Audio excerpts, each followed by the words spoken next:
कई बार क्या होता है कि आप खाली अपने वांट की वजह से कि मेरा सपना है, मैंने लोगों को बहुत बार देखा है इमोशनल डिसीजन लेते हुए। तो you have to take right decision at the right time.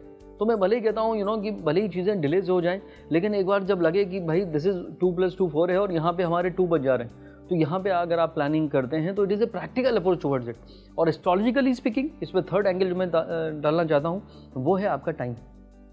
तो अगर वांट कंप्लीट है, आपकी फिजिबिलिटी आपने चेक कर ली, तीसरा आपको एस्ट्रोलॉजर बता देगा कि टाइम इज़ राइट। आने वाले आपका ये 10 साल, 15 साल, 18 साल, 16 साल ये गुरु की दशा है, राहु की दशा है, 19 साल शनि की दशा है, 17 साल बुध की दशा है, आने वाली दशाएं आपकी बहुत बढ़िया दशाएं हैं। तो उसका मतलब जब दशाएं अच्छी हैं तो डाउनफॉल नहीं होगा, तो definitely you will be able to जो आपका EMI है उसको आप रीपे कर पाएंगे।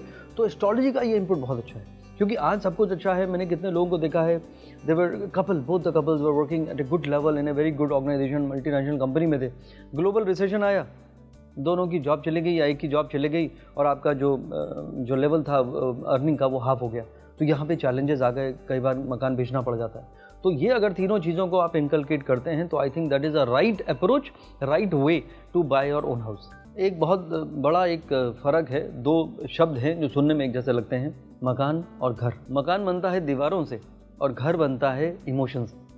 तो जहाँ पे इमोशन मिसिंग है वहाँ खाली दीवारें खड़ी हैं। तो मुझे लगता है कि अगर आपने अपने बिहेवियर को चेंज नहीं किया, इसीलिए मुझसे अब तकरीबन अभी इतने सालों में लोग पूछते हैं कि आपके लिए एज ए एस्ट्रोलॉजर इतनी ज़िंदगियाँ देखी, 1 लाख लोगों से ऊपर के हॉरोस्कोप में देख चुका हूँ, तो सबसे इम्पॉर्टेंट क्या है? तो मेरे लिए सबसे इम्पॉर्टेंट है इंसान का बिहेवियर। अगर उसका बिहेवियर अच्छा है तो नो मैटर आपका टाइम, देखिए प्लस माइनस सबकी ज़िंदगी में राजयोग नहीं चल रहा होता है हमेशा, सबकी ज़िंदगी में बहुत बुरा वक्त भी नहीं चल रहा होता है हमेशा। मोस्ट ऑफ द टाइम सबकी ज़िंदगी में एक नॉर्मल टाइम चल रहा होता है। वो नॉर्मल टाइम प्लस में जाता है कि माइनस में जाता है वो डिपेंड करता है आपके बिहेवियर के ऊपर। तो जो आपने मकान 4 जो दीवारें खरीदी हैं, वो दीवारें घर कब बनेंगी? जब वहाँ के अंदर का माहौल कैसा रहने वाला है। अगर आपने वो EMI का स्ट्रेस अपने ऊपर ले लिया कि मैं तुमसे कह रहा था रहमत अभी रुक जाओ, तो भी मेरे पीछे पड़ी हुई थी कि घर खरीद लो, हस्बैंड की बात कर रहा हूँ मैं, तो वो आपको ब्लेम कर रहे हैं। अब आपका घर भी हो गया और रोज़ आपकी वहाँ पे किटकिट हो रही है। तो व्हाट इज़ द पॉइंट? देखिए दर्द का क्या है, वो तो आता जाता रहता है। सबकी लाइफ में जो है हार्डशिप्स हैं, plus minus part of life. तो दर्द का क्या है, वो तो आता जाता रहता है।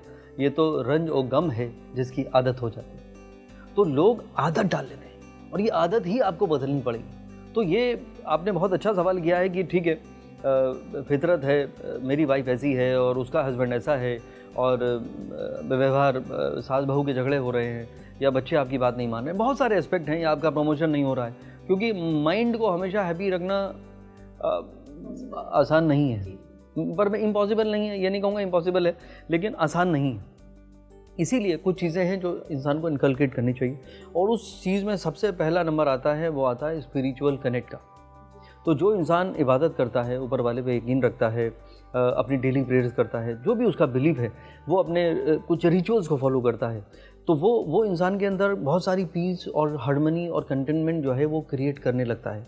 क्योंकि देखिए इतना कंपटीशन है, आप कोई भी ऐसा फील्ड उठा के देख लीजिए, आज की डेट में कोई भी नहीं बोल सकता कि मेरी मोनोपोली है और मैं मेरा जो बिज़नेस है वो और कोई नहीं करता है या मेरी जॉब कोई और नहीं ले सकता। ऐसा बिल्कुल भी नहीं है, लाइन लगी हुई है। अब चाहे वो कोई भी मैदान हो, कोई भी खेल हो, किसी भी देख लीजिए, एक पोजीशन के लिए हज़ारों नहीं लाखों लोग लाइन में लगे हुए हैं। तो इतने कॉम्पिटिटिव वर्ल्ड में आपको अगर अपने अंदर वो पीस लानी है तो उसका सहारा है सिर्फ ऊपर वाले का कनेक्ट। तो इसीलिए बोला गया कि ठीक है, थोड़े से रिचुअल्स की बात मैं कर रहा हूँ, लेकिन एक रिचुअल जो सबसे बड़ा रिचुअल है वो है टू बिकम स्पिरिचुअल।